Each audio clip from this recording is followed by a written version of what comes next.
Hello, my dear friends. I am Dr. Wasim I Khan, Assistant Professor, Shri Shivaji Law College, Parbhani, Maharashtra, India. So, today's point of discussion will be offense of bigamy under section 494, as well as we will discuss section 495, that is offense after concealing the previous marriage. So section 494 and 495 we will discuss in this particular lecture.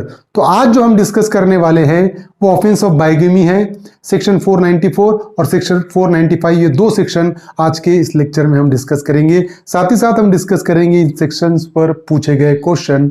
So let's start the topic. Offenses relating to marriage, section 494 and 495 of Indian Penal Code. So section 495 and 494 deals with the offense of bigamy. So the title of section 494 is marrying again during lifetime of husband or wife.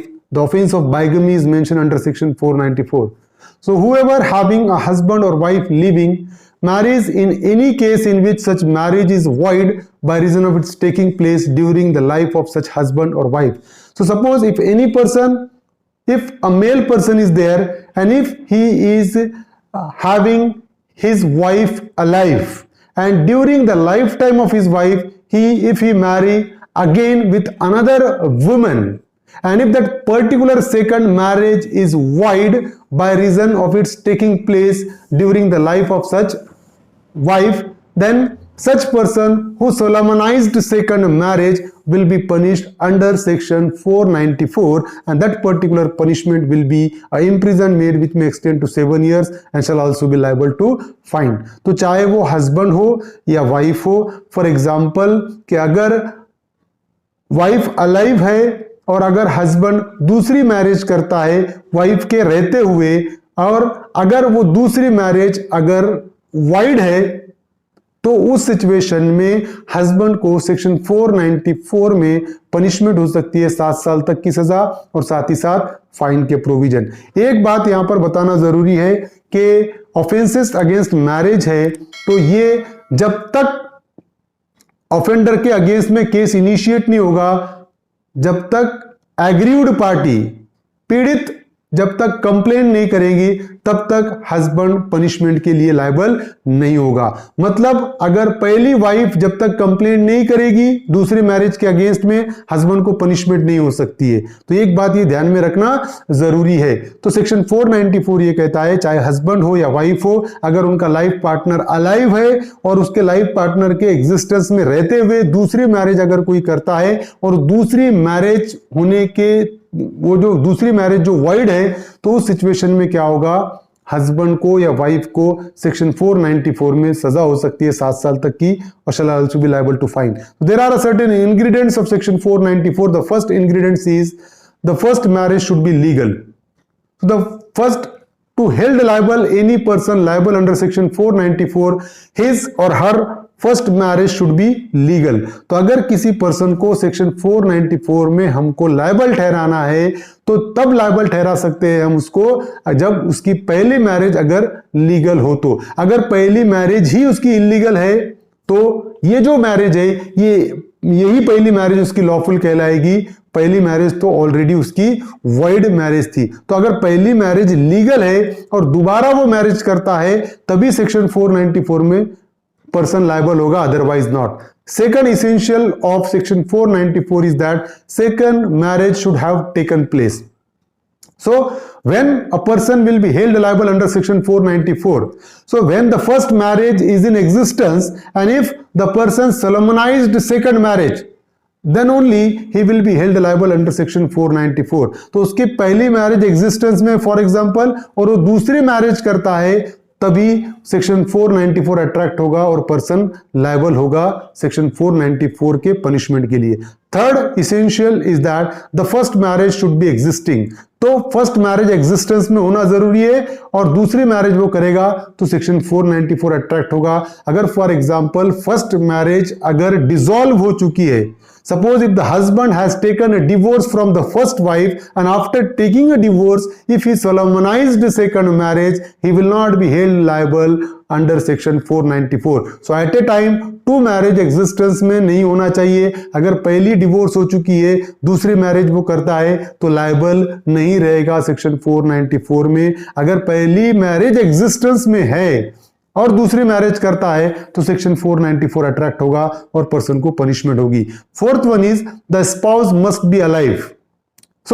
The spouse must be alive, तो पहली जो marriage थी उसकी जो उसका spouse है for example husband है तो उसकी वाइफ अगर अलाइव है और वो दूसरी मैरिज करता है सेक्शन 494 अट्रैक्ट होगा। And the third one is both marriages should be valid, the first as well as the second marriage both the marriages should be a valid one। तो पहली मैरिज वैलिड है और दूसरी marriage अगर wide है तो section 494 में वो लायबल नहीं होगा। दोनों भी मैरिज अगर वैलिड है तभी सेक्शन 494 अट्रैक्ट होगा, otherwise not. So these are the particular essential for section 494।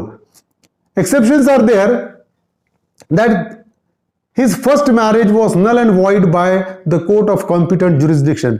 Suppose if the husband solemnized a marriage with the wife and if the competent court has declared that particular marriage void, then he can solemnize the second marriage and he will not be liable under section 494। तो अगर किसी person की first marriage को court ने null and void decide किया तो वो दूसरी मैरिज कर सकता है, सेक्शन 494 अट्रैक्ट नहीं होगा। Second one is that the first spouse has been absent और not heard of continuously for a period of 7 years। तो जो पहला स्पाउस है फॉर एग्जांपल अगर हस्बैंड है उसकी वाइफ 7 साल से ज्यादा पीरियड के लिए अगर कंटिन्यूअसली गायब है, पता नहीं है उसका कहां है, तो वो दूसरी मैरिज कर सकता है और दूसरी मैरिज नल एंड वॉइड नहीं होगी, सेक्शन 494 में लायबल नहीं होगा। But it is necessary that the party contracting the second marriage has inform the other party at such marriage about the fact of his first marriage. But ये second marriage करने के लिए जब वो second marriage करना चाहेगा तो दूसरी मैरिज जिस लेडी के साथ कर रहा है उसको उसके पहले मैरिज से रिलेटेड इंफॉर्मेशन देना जरूरी है, तभी वो सेकंड मैरिज करेगा, otherwise not. Suppose if he solemnized a second marriage without informing the second wife then he will be liable under section 494 of Indian penal code. Lakshmi Devi versus State of Maharashtra, that is a particular case where the performance of Vivahom and Saptapadi is not proved, the accused cannot be convicted for offense under section 494। तो suppose अगर सप्तपदी नहीं है या विवाहोम नहीं हुआ और वो prove नहीं होता है तो अक्यूज्ड को सेक्शन 494 में कन्विक्ट नहीं किया जा सकता, क्योंकि हिंदू मैरिज के लिए सप्तपदी इसेंशियल रिक्वायरमेंट है वैलिड मैरिज के लिए। अगर सप्तपदी ही प्रूव नहीं हुई तो मैरिज वैलिड है यही प्रूव नहीं होगा। तो अक्यूज्ड को अगर सप्तपदी प्रूव नहीं होती है तो अक्यूज्ड को सेक्शन 494 में लायबल नहीं ठहरा सकते हैं। The marriage to which section 494 applies should have been celebrated with proper ceremonies and in due form.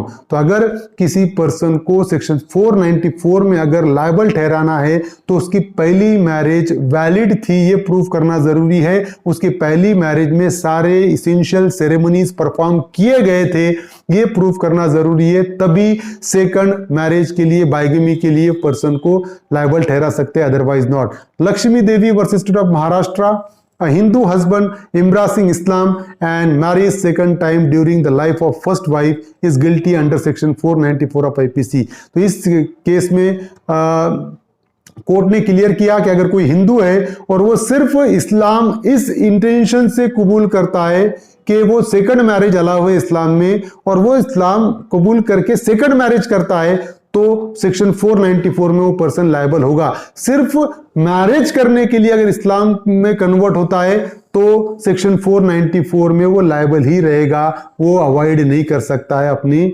Liability को। Krishna Gopal Dwivedi versus Prabha Dwivedi, where the appellant contracted second marriage on 25 May 1993 after he had obtained ex parte divorce decree against first wife on 6/7/1990। तो इस case में क्या हुआ था कि husband ने अपने वाइफ के अगेंस्ट में एक डिवोर्स की डिक्री के लिए फाइल किया और कोर्ट ने 6 जुलाई 1990 को एक्स पार्टी डिवोर्स भी ग्रांट कर दिया कोर्ट ने, और 1990 को डिवोर्स ग्रांट हो गई।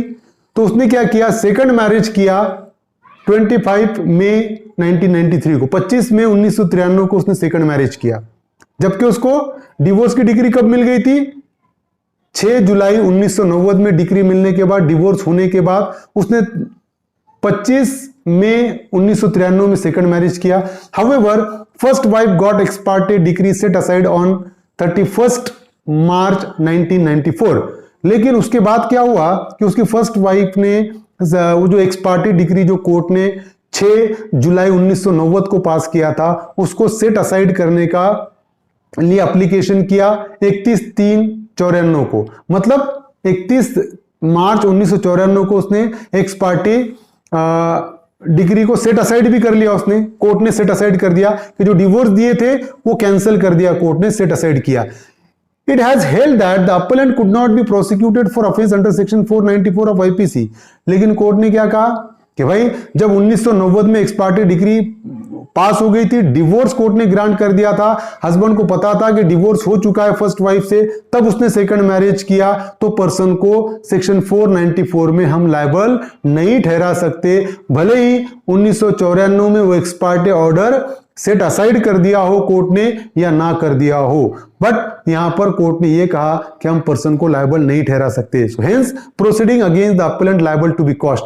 तो प्रोसीडिंग कोर्ट ने यह कहा कि जो अपेलेंट के अगेंस्ट में प्रोसीडिंग की गई है वो कॉस्ट होनी चाहिए। प्रोबेबल क्वेश्चन है, देखिए, which of the following is the essential for the offence of bigamy under section 494 of IPC. The first marriage should be legal, second marriage should have taken place, the spouse must be alive, all of the above। तो हम अगर देखें, so all of the above is the correct answer of section 494। Now section 495 is there, same offense with concealment of former marriage from person with whom subsequent marriage is contracted, section 495। Whoever commits the offense defined under section 494 by concealing from the person with whom such subsequent marriage is contracted the fact of the former marriage shall be punished with imprisonment which may extend to 10 years and shall also be liable to fine।